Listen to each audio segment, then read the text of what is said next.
On pourrait penser que le caractère magique du numérique vient du fait que je peux avoir accès à tout moment à des contenus de sens, à des contenus esthétiques que je cherche et que je peux désirer.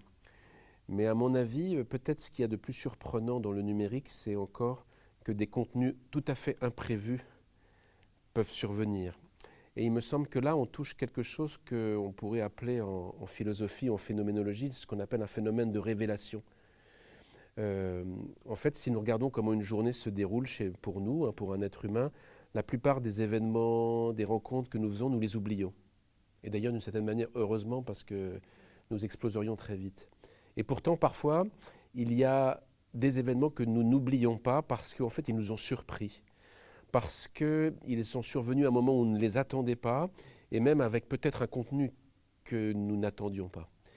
Et je crois que là, le numérique aussi peut nous apprendre quelque chose sur ce qu'est l'aventure humaine. Finalement, les événements les plus importants de notre vie sont ceux que nous ne prévoyons pas, et même d'une certaine manière ceux que nous ne pouvons pas déchiffrer totalement, précisément parce que nous n'avons pas les catégories, comme on dit, rationnelles, les catégories de pensée qui nous permettent de les appréhender. Et pourtant, ce sont bien des événements qui nous ont transformés.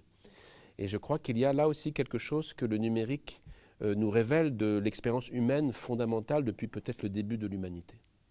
Le numérique peut apparaître vraiment comme un pouvoir magique, mais il me semble que ce caractère magique et sacré du numérique est en fait une propriété assez générale de tous les pouvoirs.